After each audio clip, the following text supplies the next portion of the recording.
Hello and welcome to the podcast. This is Ron's Amazing Stories. We have stories that should thrill you a little and chill you a little. It's amazing. What you'll hear are adventures sent in by you guys, classic stories from the pulp mags, and episodes from the golden age of radio. We have special segments like Ghost Stories with Sylvia. That's amazing. And Paranormal Expeditions. I think we're going to have a lot of fun. So settle in for the next hour and enjoy the show. One more thing. You just might want to prepare yourself to be taken away from today. Another 5-minute mystery.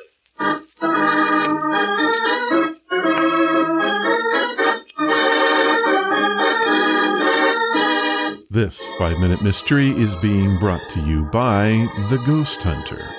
For most, ghost hunting is a few steps escalated from telling scary stories around a campfire. On today's show, we have a few of those stories, which has nothing to do with what you're about to hear. Lieutenant Evans, Homicide Bureau. Lieutenant, this is Dr. Norton at the city hospital. Yes, Doctor. What can I do for you? I'm afraid I have some business for you, Lieutenant. I have a corpse down here that may be of interest to you. I'm only interested in a certain type, Doctor.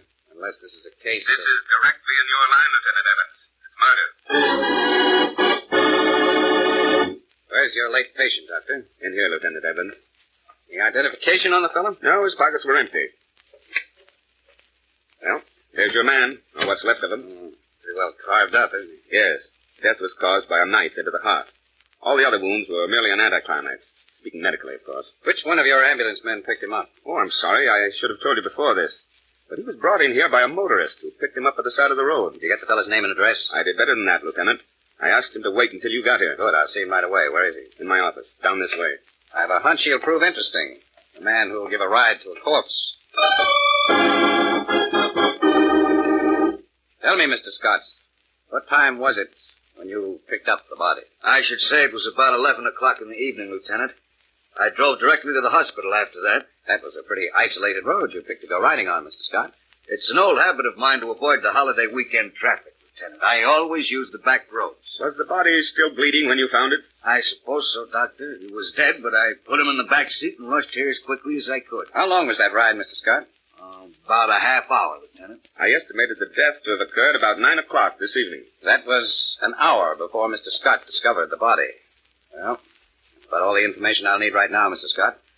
You'll be asked to come to the coroner's inquest, of course. I don't mind that, Lieutenant, but my time is rather valuable. I hope to be compensated for it. I'm sorry, but I don't handle that angle for the city. Is there any sort of claim I filed to get the back seat in my car fixed? What happened to it? The covers are all blood-soaked. I told you I don't take care of that sort of stuff. I thought murderers were your business, Lieutenant. They are, but you don't mean... I do, Lieutenant. If you pardon the doctor's intrusion, I'll have to diagnose Mr. Scott as suffering from a malignant case of murder. What clue did Dr. Morton discover that led to his analysis of the crime? In just a moment we'll know, but first...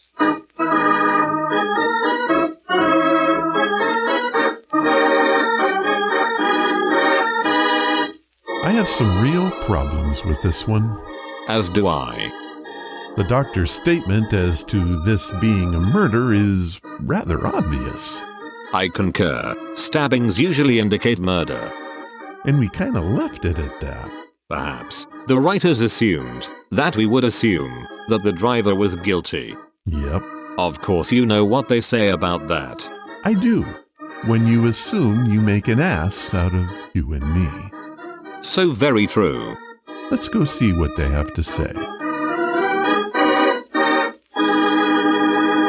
And now, back to our story. That's a bad guess, Dr. Norton. Only on your part, Scott. In thinking you could get away with it. You tipped your hand when you tried to get compensation for being courteous enough to take your victim to a hospital. I stated that he'd been dead for 1.5 hours when you brought him here. You claimed to have found the body an hour after its death. Assuming that to be true, the back seat of your car never would have been soaked with blood. The only circumstances that could have made that possible were for you to have killed him in that back seat, where he bled to death. Backseat drivers and backseat killers. They're all alike. They just talked themselves to death.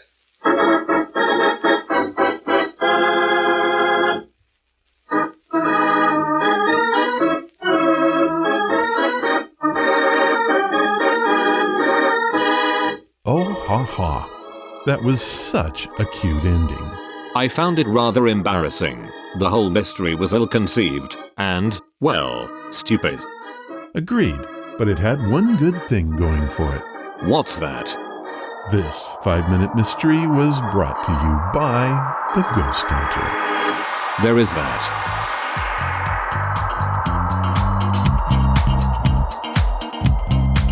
What's that you said?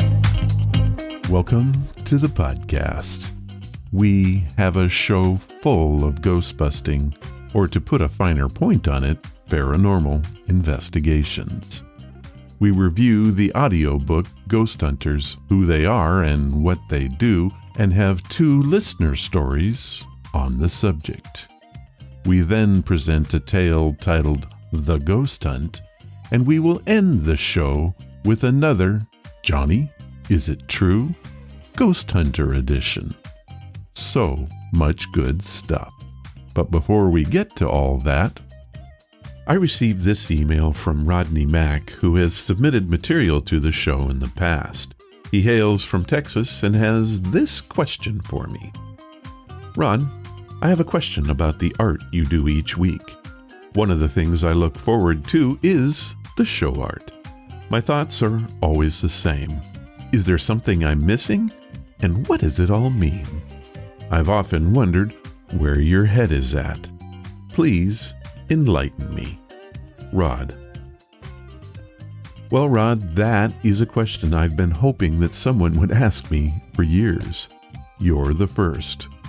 One of my favorite things I do each week is to create the show art. I start with a blank white page and then figure out what does this one need to represent the show.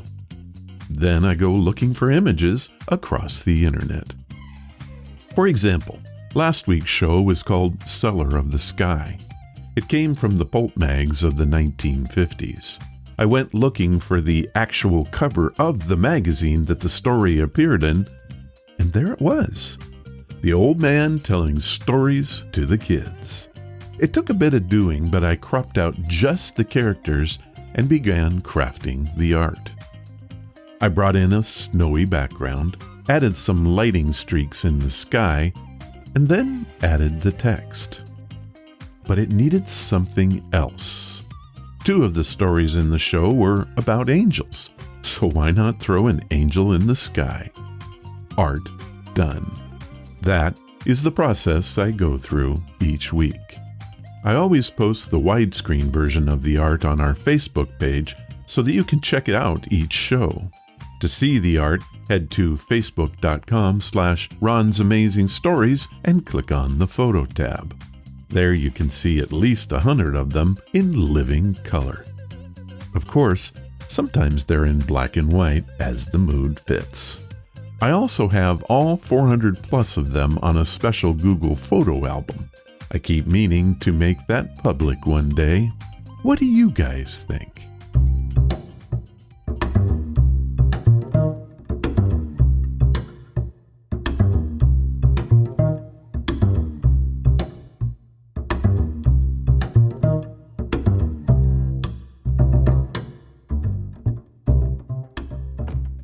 Today's podcast is brought to you by Audible. Get a free audiobook and a 30-day free trial at audibletrial.com/Ron's Amazing Stories. They have over 180,000 titles to choose from for your iPhone, Android, computer, Kindle. Whatever you have, you can listen to Audible on it. So what am I listening to? The Ghost Hunters, Who They Are and What They Do. Narrated by David Pickering. This is truly a fascinating book, and the narration is top-notch. Peter Underwood, the author, is a leading parapsychologist who takes an in-depth look at ghost hunters both past and present. Who are these intrepid explorers of the unknown? How do they probe and examine the realms of the seemingly inexplicable? What are their conclusions? In fascinating detail, he profiles the life and adventures of some of the most famous names in ghostly investigation. Here is a clip from the book. The young college student had no thought of ghosts as he retired for the night at his lodgings near the Waterloo Road in Dublin. After a brief discussion with a couple of fellow students staying in the same house, he went to his room, locked the door, undressed, and went to bed.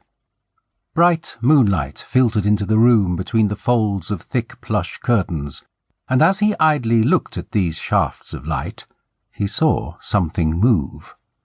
Puzzled, he looked more intently, and to his horror saw the shape of something dark and sinister rise noiselessly from the floor and swiftly approach the bed on which he was lying. Now he found that he was completely paralyzed, unable to move hand or foot or even scream, and as he lay there, sick with fear and apprehension, the thing suddenly leaped at him and, gripping him mercilessly by the throat, bore him back deep into the bed. He gasped, he choked, he suffered the most excruciating pain, but there was no relaxation, and the pressure of what seemed to be bony fingers about his throat went on and on. At last, after what seemed an eternity, he felt a loud buzzing in his ears. His head seemed to spin faster and faster, until finally it seemed that his brain had burst, and at last he lost consciousness. When he recovered, he discovered, to his immense relief, that the mysterious assailant was nowhere to be seen. Gingerly he struck a light and proceeded to search the room. He could still hear his fellow lodgers talking in the passage outside his room, so he assumed that his frightening experience must in fact have been fairly brief. The door was still locked. The window was bolted on the inside. There was nothing in the cupboard, nothing under the bed, nothing anywhere. At length he returned to bed and, apart from a few brief snatches of sleep, lay awake until dawn began to suffuse the room with a cold grey glow. And then, suddenly, he became aware that something horribly evil was standing close beside his bed, watching him. Terrified at the thought that he was to be the subject of another assault, he instinctively hid his head under the bedclothes and remained there until bright daylight, when he was called by his landlady. He got up, feeling distinctly unwell, and although the morning sunshine seemed to make thoughts of a ghostly presence ludicrous, he hurried out of the room at the earliest opportunity, and in fact never spent another night there. His landlady did not seem surprised when he asked to be moved to another room, and some months later, when he came to leave the house completely, she confessed that his old room had the reputation of being haunted. Apparently the house had once been used as a private nursing home for the mentally afflicted, and someone, either one of the patients or a nurse, she did not know which, had died under extremely painful circumstances in that bedroom.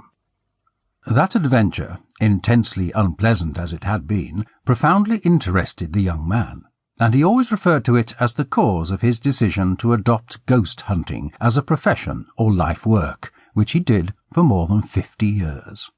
That man, who has been variously described as the greatest ghost hunter of all time and as champion of charlatans, was Elliot O'Donnell, author of dozens of books recounting his hundreds of alleged encounters with ghosts in his native Ireland, in America, and in Britain, where he spent most of his life. In addition to telling us some incredible stories, some revealing secrets, and he drops a few names of famous ghost hunters, Peter Underwood discusses the various techniques and approaches to ghost hunting. He uncovers some notorious fakes and reveals many remarkable mysteries. And you can have his book today. Here is what Audible has set up for us. They are offering a free audiobook and 30 days to give you the opportunity to check out their service. This includes free access to the Audible Plus catalog, which is updated monthly with new titles. To download your free audiobook, go to audibletrial.com/Ron's Amazing Stories. Again, that's audibletrial.com/Ron's Amazing Stories, and you can get The Ghost Hunters, who they are and what they do. Thank you, Audible. And now, it's time for your stories. These are your stories, sent by you, for you.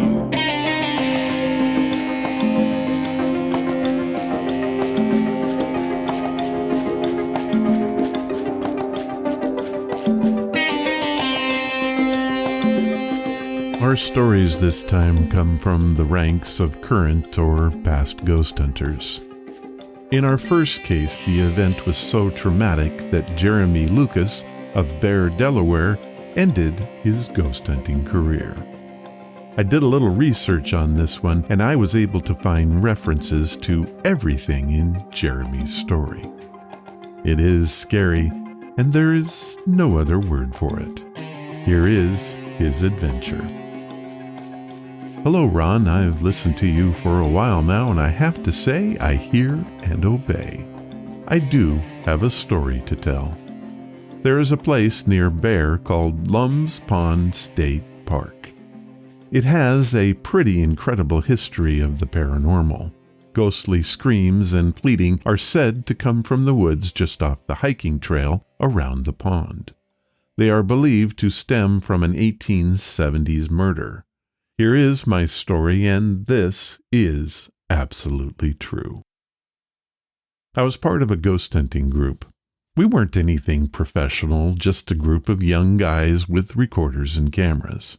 We never encountered much until we came to Lum's Pond. One of the group knew a little about the crime and where the body was found. There is part of the hiking trail where the path navigates a little valley and crosses a bridge. The spot was about 40 feet away from that bridge. Anyway, we were there at sunset and did our routine for about an hour. We took pictures, looked around, and asked the ghost questions next to the recorder in hopes of getting a ghostly verbal response. Nothing out of the ordinary happened. However, later, we reviewed the tape. At first, there was nothing but normal forest noises and our own voices. Then we heard heavy breathing, a girl or woman sobbing, and finally, this crazy whispering. We couldn't make out most of the words except for please and no, but we did hear a scream. Not really loud, more muffled, like someone was trying to scream with their mouth covered. Like I said, there were no women in our group, and we heard nothing of this sort during the actual recording session. My skin is prickly as I write this. We'd gone ghost hunting hopefully to see some cool things and gain some interesting experiences, but not for something like this. It was horrific. I can't fully describe how I felt as we listened to those recordings. We never went ghost hunting again after that, and I never went back to Lum's Pond.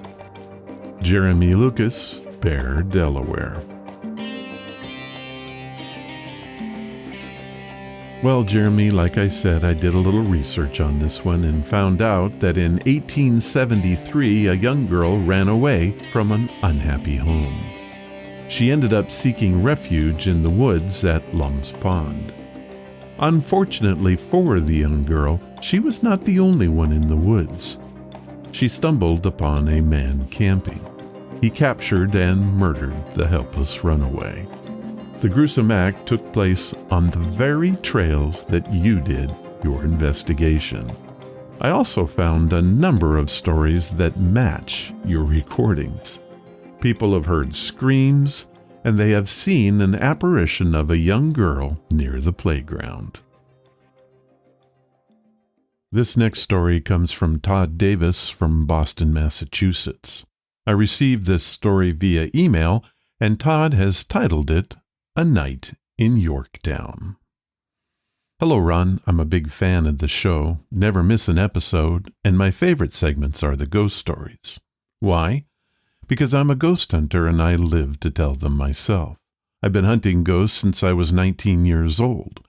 It started out as a game my friends and I played and has become a full-time occupation here in the Boston area for the past 15 years. I help people with their spiritual problems.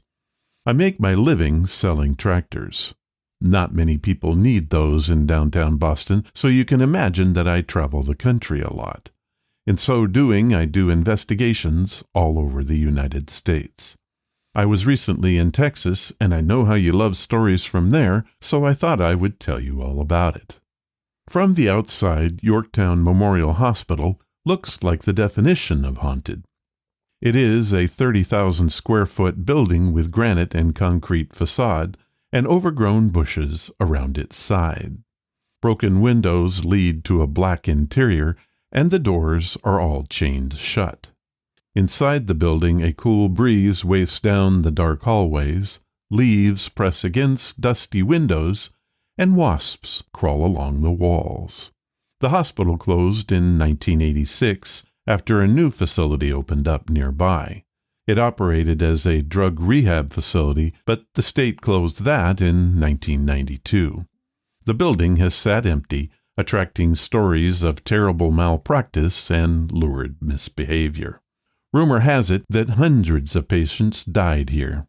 Naturally, it was my kind of place, and I got permission to go inside with a couple friends of mine. We set up our equipment and had absolutely nothing happen the first night of work. It was quiet as quiet can be. No bangs, bumps, scratches, or screams. No apparitions walked the halls, and no evil entities shouted at us to get out. It was a bust. But then came night 2. As I mentioned, I've been doing this for a long time, and I can tell you the paranormal can turn on a dime, and that is what happened.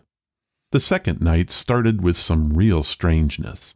Every time we set up a camera in the morgue, by the time we got back to home base, it had fallen over. 3 times.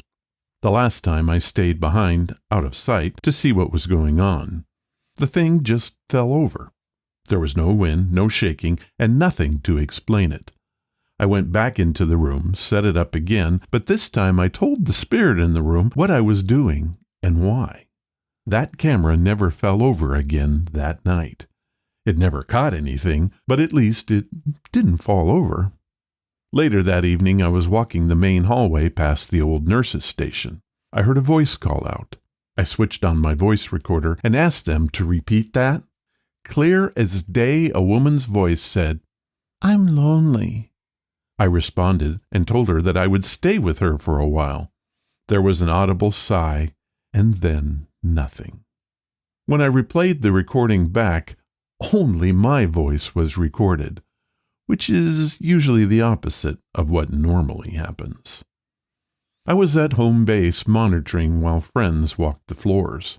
I was sitting there when I felt a chill go through my body. It was like something passed right through me. I turned and saw a woman. She was not quite there, if you get my meaning. She had sort of a head. Her body was all twisted, but she had no legs. I grabbed my camera, but by the time I pointed it at her, she had vanished. That night we collected a lot of great evidence, which we're still sifting through today. We collected EVPs, floating objects, and every one of us had personal experiences. All in all, the Yorktown Memorial Hospital was one of the most amazing places I have ever been. Todd Davis, Boston, Massachusetts. Wow, that is some good storytelling, Todd, and I thank you for sharing your experiences with us. If you're willing, I'd love to have you come on the show and share more of your experiences and maybe some of the evidence that you collected. Please think about it. Well, that's it for this time. If you have a story that you would like to share like Todd did, head to the main website at Ron's Amazing Stories and click on the story submission banner. Leave your story, give it a title, and tell me where you're from. I will read it if I can.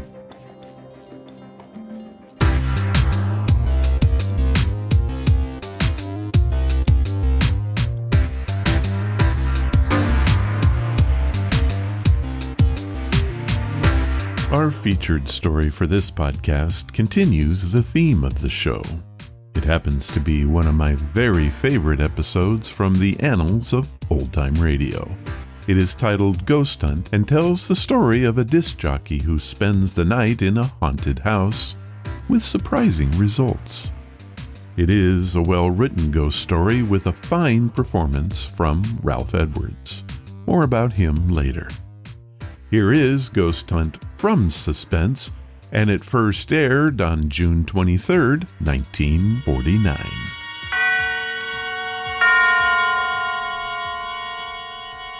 Now, Autolite and its 60,000 dealers and service stations present Suspense.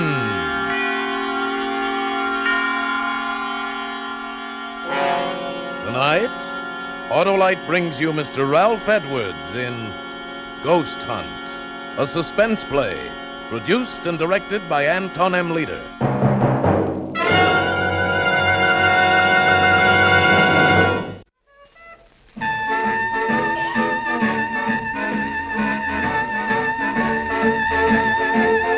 Yeah, didn't that leave you high, huh? Left me feeling treetop tall. That was Louis Armstrong's I Can't Give You Anything But Love. And that's all we have time for on the Hot and Mellow Hour tonight.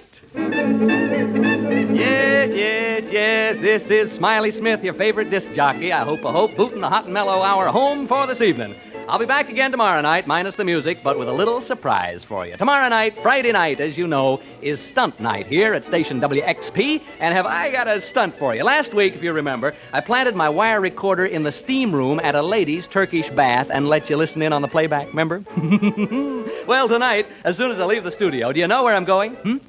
Your friend Smiley is going to spend the night in a haunted house on a spook hunt. You heard me, a spook hunt in a haunted house. I'm bringing my little old wire recorder along with me, and if you tune in tomorrow evening at this time, you'll learn what it's like to spend a night in a haunted house. Ain't that something? Yeah, a real haunted house. No kidding. 4 people are known to have committed suicide there. So tune in tomorrow night and share a real thrill with your old pal Smiley, I must be crazy, Smith. Good night.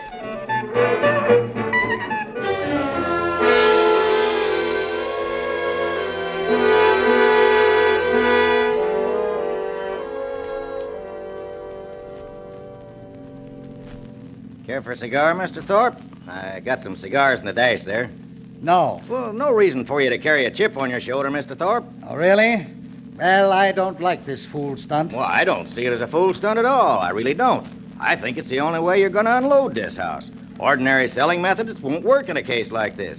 Now, don't forget the reputation saddling this house. 4 suicides since 1939. You know what people call it. The death trap. Yes. It's a lot of nonsense. Sure, but try to convince people of that. Anyway, when this disc jockey offered me this chance to kill all the rumors about about the property, I just naturally jumped and took him up at it, especially since it don't cost a cent. You sure about that? I'm not liable for a penny. Not a cent. We're doing him a favor letting him use the place, he said. Thanked me for the chance last night when I drove him out here. So one hand washes the other, as the feller says. He got a chance to pull off a stunt, and the wire recording will prove the people the property is A1, and we increase the chance of selling the place.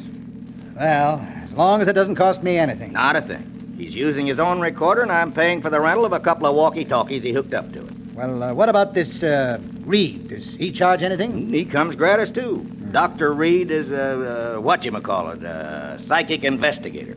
Belongs to a couple of societies that do nothing but hunt ghosts. He showed me articles he's written about it in their magazines. Well, here's the house. Yeah, looks real nice in the sunshine, don't it? Yeah, man, smell that sea breeze. You don't have to sell me. Well, let them know we're here. Yeah, probably asleep up all night and everything. Why don't they come out? Do you think they've gone? Well, I told them last night I'd pick them up around 11. Smith! Smith! Hey, Smiley! Dr. Reed! Yeah, fast asleep, I guess. We better go in and wake him up.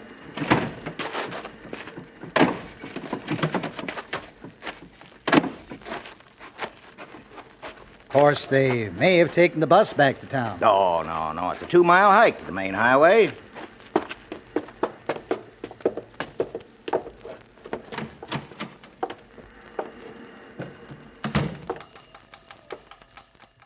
Smith! Hey, Smiley. Where are you? Wake up. You don't suppose, do you? Oh, no. Smith. Dr. Reed. What's that clicking noise from in there?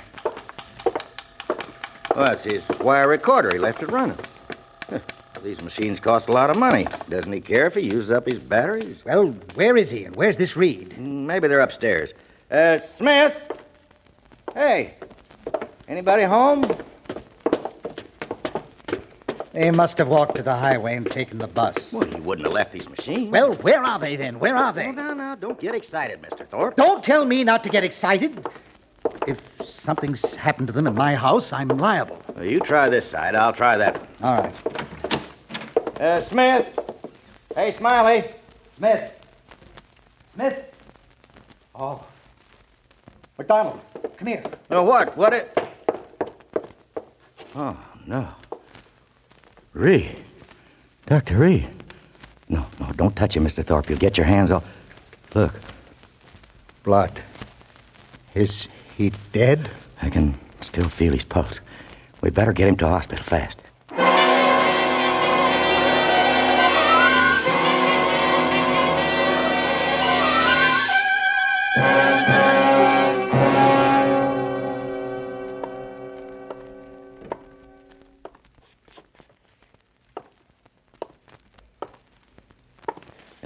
Care for a cigar, Mr. Thorpe? No, thanks. Well, why not try to relax? The nurse said Reed would be all right as soon as he's had a blood transfusion. You told the radio station to be sure and call us as soon as they had any word about Smith? Yes, I told him. Why don't you sit down? No, I'm all at 6s and 7s. What do you suppose happened out there last night? We're going to know in just a second, just as soon as I can get this recorder set up. You don't suppose Smith and Reed got into a fight, do you? Yeah, there. Huh? A fight? I don't know. Well, what's wrong? Won't it work? Yeah, it works. Take it easy. 1, 2, 3. Testing. 1, 2, 3. There. Testing. Listen. 1, 2, 3. All set, Dr. Reed? Mr. McDonald, eh? Okay, here we go. This is Smiley Smith speaking. Smiley Smith, the ghost hunter. I don't know whether to hope this will turn out to be a success for the sake of the program or a failure for my own sake. Anyway, all the preparations have been made now, and it's up to the spooks. I better tell you where we are. Right now, we're standing on the lawn of a house about 12 miles above Malibu Beach. The ocean is 100 feet away, straight down. The house is perched on a cliff, and there's a sheer drop of about 100 feet right into the old Pacific. Maybe you can hear the surf pounding. I'll turn up the volume. Hear it? Now, I'm going to have you meet two gentlemen who are here with me. Incidentally, we're the only people around for miles and miles. First, I'd like you to meet Dr. Clarence Reed of the British and American Psychical Research Guilds. Dr. Reed is a famous investigator of psychic phenomena, and I'm very honored to be associated with him on this ghost hunt. He's smiling in an embarrassed sort of way. You're much too kind, Mr. Smith. Dr. Reed has conducted experiments in this field with such great believers in spiritualism as Oliver Lodge and Arthur Conan Doyle. He looks a bit like Santa Claus. He's short and stocky. You don't object, do you, Dr. Reed? No, indeed. And he has a magnificent white beard, a truly great beaver. Dr. Reed is so enthusiastic about ghost hunting that he got out of a sick bed this evening to be with us. Excuse me. My lungs. I was gassed in the First World War. Yeah. Anyway, Dr. Reed and I are here on the lawn looking at the house. Can't see much. It's around, 11 p.m. now. Seems to be a rambling sort of house, 2 stories high. Since it was built, there have been 4 suicides here. Is that right? That's right. Into the mic, please. Oh, yeah. 4 suicides since 1939. I better tell them who you are so they won't think you're a ghost. Standing with the doc and me is a real estate agent, Mr. Charles McDonald. He handles this property, and he can tell you a lot more about it than I can. Well, the house was built by a man named Marcus, Toby Marcus, an orange grower. Built the house as a wedding present for his wife. A month after they moved in, she took her own life. On the day of her funeral, he committed suicide the same way. There have been 2 other cases since then, and Did they all jump into the ocean? Yeah, all 4 of them, right over there. Yeah. The last one was actually seen doing it, about 3 years ago. He was seen running like all get out the edge of the cliff, and he was shouting and laughing and yelling as though there was people at his side running right along with him. You kidding? No, it's a fact. He was laughing and yelling and running, and when he got to the edge, right over there, he jumped and never came above water. As good an argument against coal baths as ever I've heard. Since then, people just refuse to live in this house. Silly, I call it. Anyway, if you and Dr. Reed find any sign of a spook, I'll advise the owner to pull the house down and rebuild. But if you don't find anything, I'm hoping this will convince folks that here's a real buy. Yeah, okay, Mr. Smith, you and the doctor are on your own. I'll be by in the morning to pick you up around 11. Goodbye, Mr. McDonald. I hope there's something left for you to pick up in the morning. Well, it's almost pitch black, folks, and I guess Dr. Reed and I ought to begin. I don't believe in ghosts, never have, but what I say is this. If you're dead set on looking for them, this is a dandy place to do it. So long! Mr. McDonald just checked out. And then there were two. Well, three. Oh, my dog, yeah. Folks, I have my dog, Jeff, with me. He's a wire-haired terrier, 3 years of age, and he can talk. Yeah, say hello, Jeff. Come on, Jeff, say hello. Come on. Well, anyway, he's a wire-haired terrier, and he's 3 years old. Shall we go inside now, Dr. Reed? I was about to suggest it. Now, how do we hunt ghosts, Doctor? How do we do it, huh? No, we don't really hunt them. If there should be any in the house, they will come to us. Oh, how cozy. And please, not ghosts. Do not refer to them as ghosts. We know them as apparitions. I'll remember. I've no desire to hurt their feelings. Where ghosts are concerned, I say live and let live.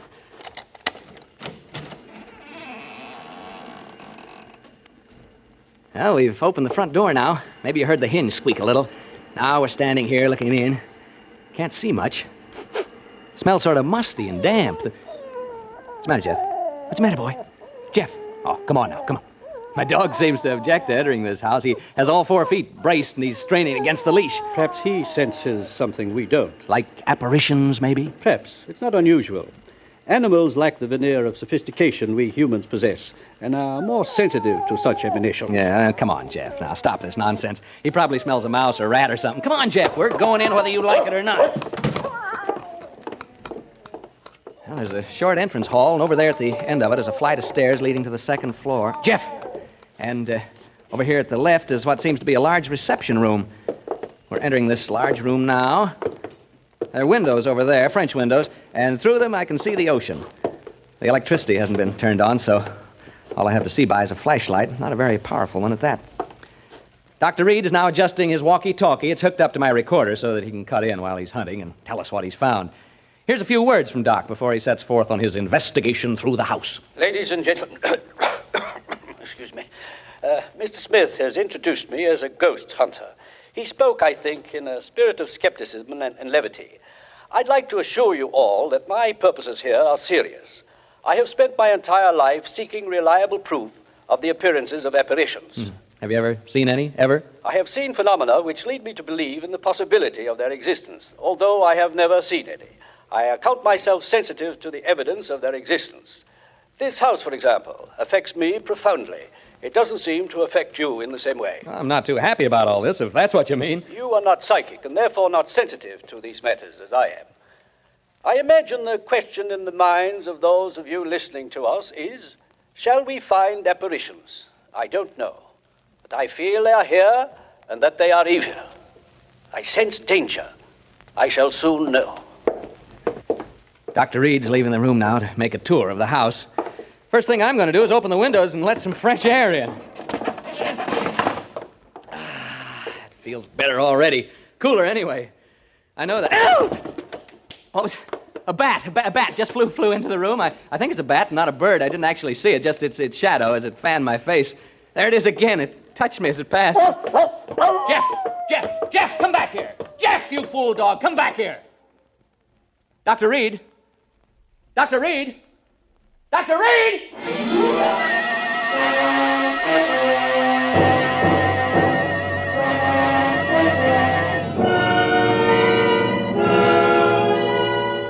For Suspense, Autolite is bringing you Mr. Ralph Edwards in radio's outstanding theater of thrills, Suspense.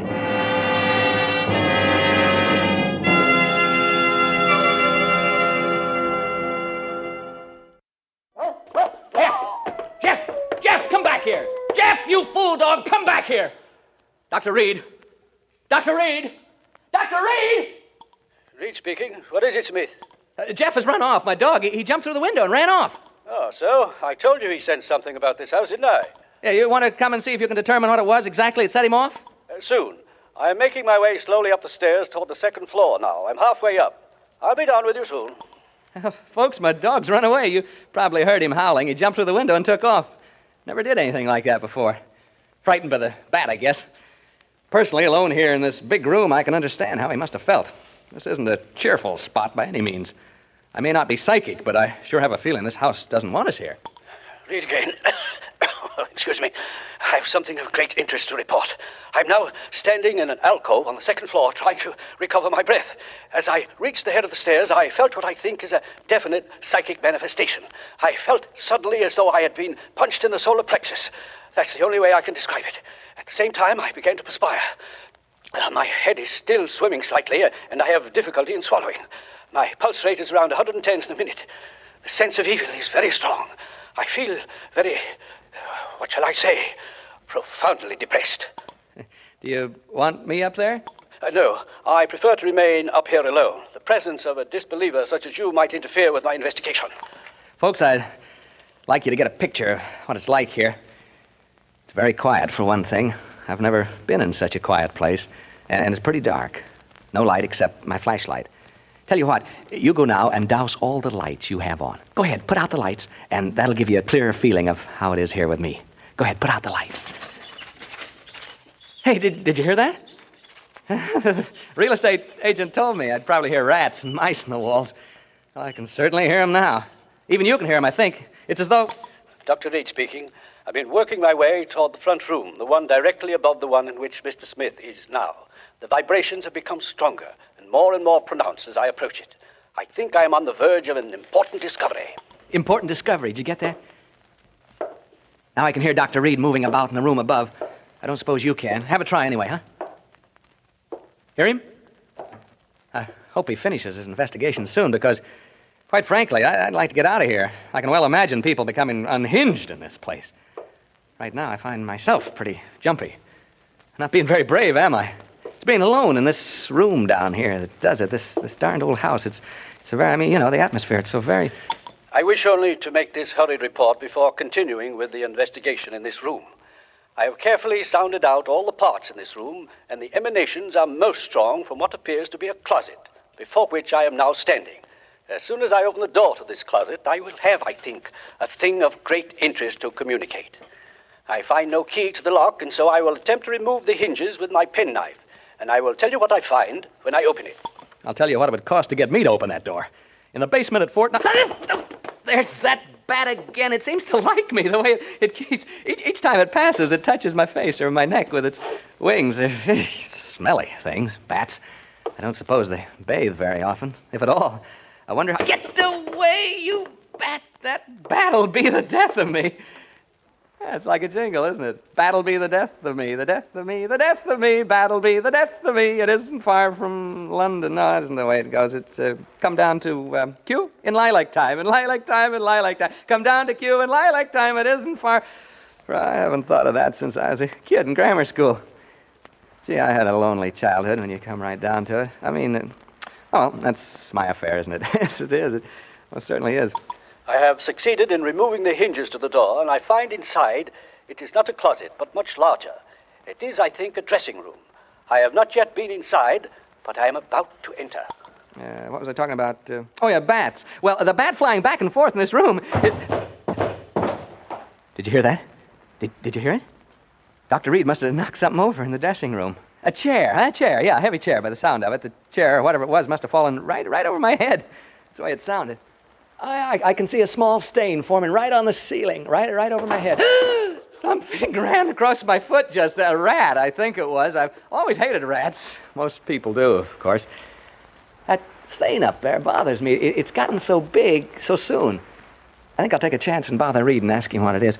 Dr. Reed. Reed, can you hear me? Are you all right? Hello? Al, he didn't answer. I think he's just a little bit deaf. Think so. What do you suppose he's found, huh? I'm afraid this is rather dull for you listeners. I'm not finding it so, of course. There. I heard him cough. Did you hear that cough?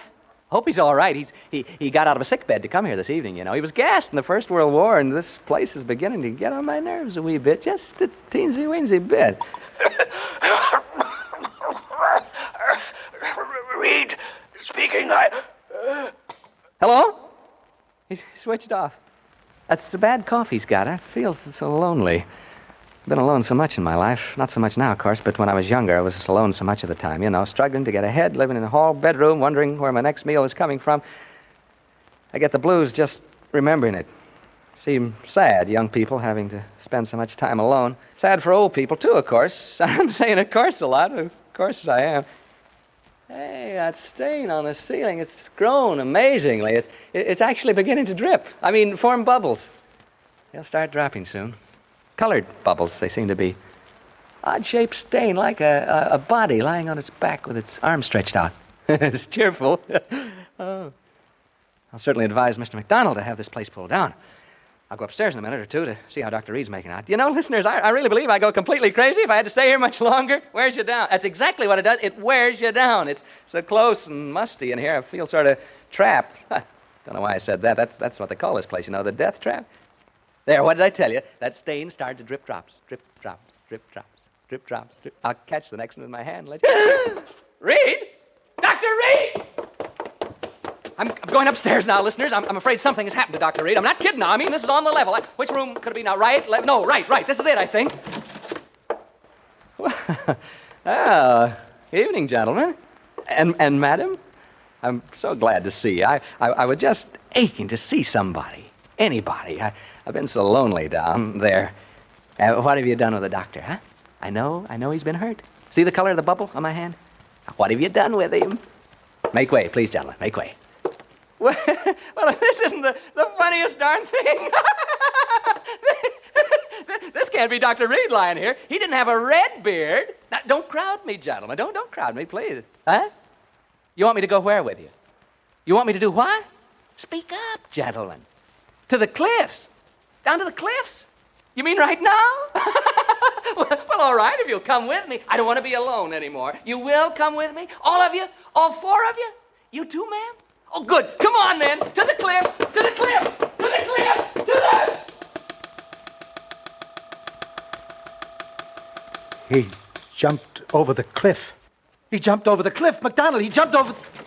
Mr. McDonald, Mr. Thorpe, you may come in to see Dr. Reed now. What? Uh-huh. Dr. Reed is conscious. You may see him now. Is he able to talk? Just for a few minutes. In here. Come in, gentlemen. How are you, Dr. Reed? We've been waiting to see you. Yes, and I must apologize, gentlemen. I had a most unfortunate accident. Hemorrhage. Hemorrhage? Yes. My lungs, you know. Now, gentlemen. Hemorrhage? Dr. Reed, what happened in that house? What happened to Smith? We've just been listening to a playback of the recordings you made out there. Smith? Well, isn't he with you? We've just heard the recording, Dr. Reed. Smith jumped over the cliff into the ocean. Oh, that poor boy. Dr. Reed, will you please tell us what happened? We heard on the recording there were ghosts in that house. Ghosts? I didn't see any ghosts. But Smith, what about him? If he went over the cliff, it was fear that drove him over. But, gentlemen, I didn't see any ghosts. As for that unfortunate young man, who can say now what he saw or thought he saw?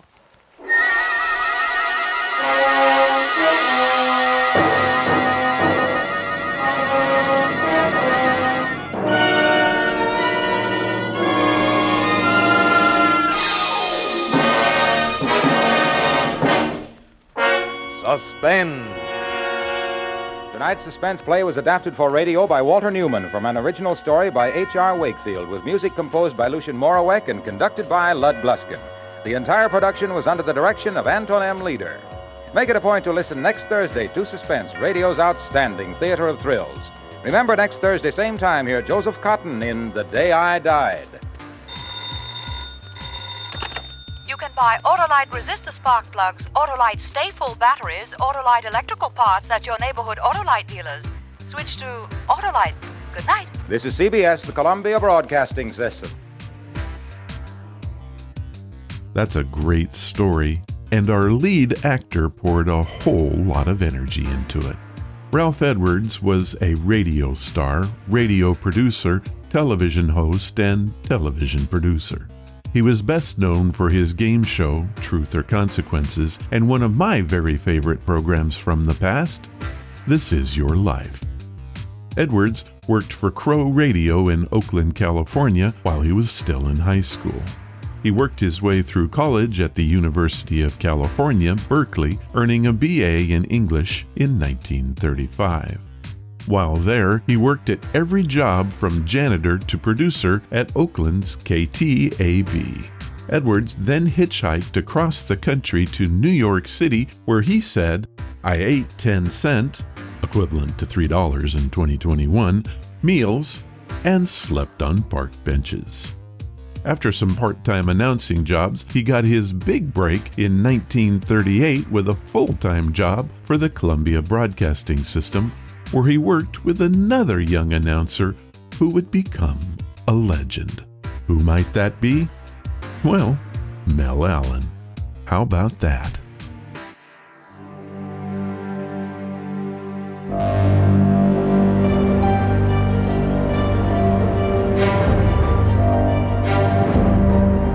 Johnny, is this true? As you know by now, I like to surf the internet to find the strange and unusual. I do this in the name of the podcast, but the truth is, I would do it anyway, even if there was no podcast. What you're about to hear is... Johnny, is this true?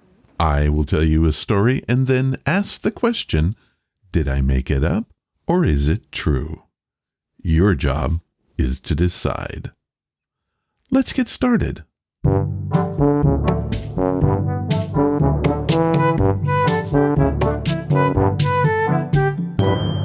Johnny, is this true? This time on Johnny, Is It True, we investigate the world of paranormal investigation.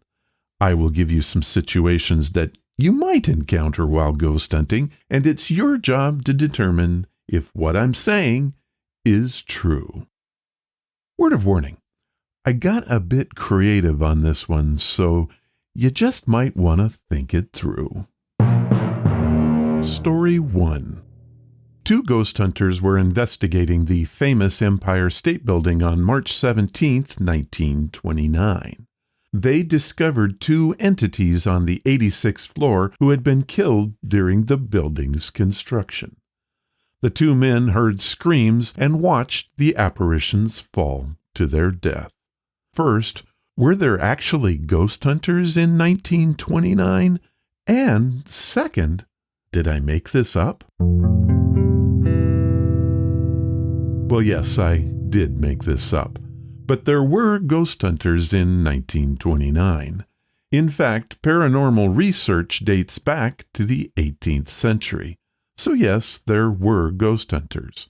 However, the Empire State Building was not completed until 1930, and I doubt that they would have let ghost hunters in prior to that. Did I get you? Story 2. One of the most useful tools the ghost hunter has is their instincts. If you can't trust your gut, you're wasting your time. Introduce yourself to the spirits, let them know that you mean no harm, and ask their permission to talk to them. Invite the spirits to be in your photos. If they respond in any way, thank them. Now, did that come from the Ghost Hunter Manual, or did I make it all up? I did not make this one up, and it should be common sense. The narrative comes from an article in the New York Times, March 2017, and goes on to say, explain what tools you are using. Ghosts from 100 years ago won't recognize a spirit box or EMF reader. So a simple explanation can help spirits feel more comfortable. When you leave, thank them for having you and be sure to ask them not to follow you home. Story 3. All ghost hunters and paranormal experts agree that you should never go ghost hunting alone. This is a fact. However, Michael Weatherly of the Paranormal Institute of Bratwurst University suggests that the best result is self-isolation. He suggests that you should carry a plastic bubble as part of your ghost hunting kit. Climbing inside will allow you to create the isolation necessary to commune with the spirits while separating you from your human partners. This documented procedure has had remarkable results, and the ghost bubble can be purchased on Amazon for $138.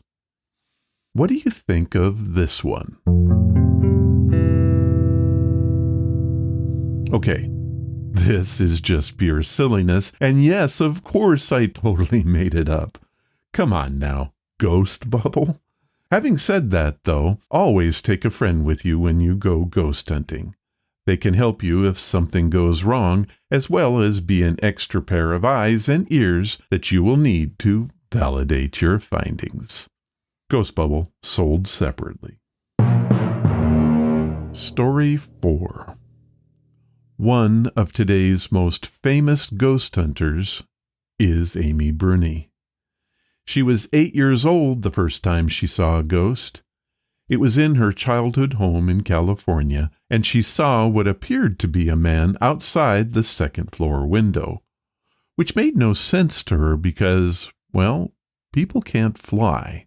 But rather than dismissing it, Bruni went to her mother and told her what she saw. Her mom calmly explained that it was probably a spirit. Now, first, is Bruni a real person? And second, did this actually happen?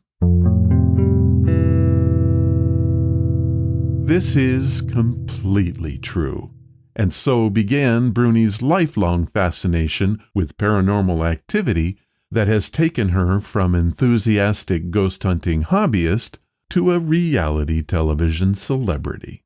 She currently stars on Kindred Spirits on the Travel Channel and is a published author. How about that? That is all the truth we have for today. I hope you enjoyed the journey and will come back for more. Johnny, is it true? Do you have any unusual or strange stories that you want to share? Send them to Ron's Amazing Stories, and I'll use them, if I can.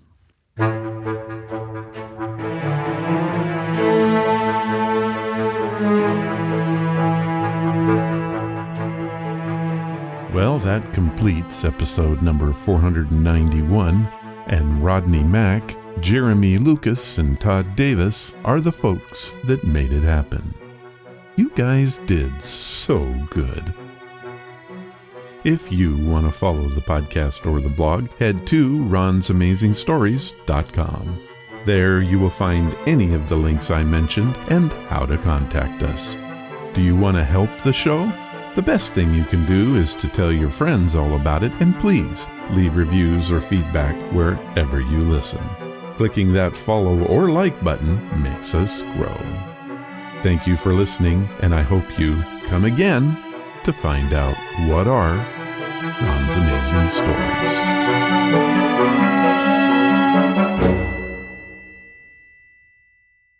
All of the vintage audio used in the podcast is believed to be in the public domain. Ron's Amazing Stories does not own the rights to any of the old-time radio used here. If you hold the rights to any of the shows played, please contact us immediately at ronsamazingstories.com.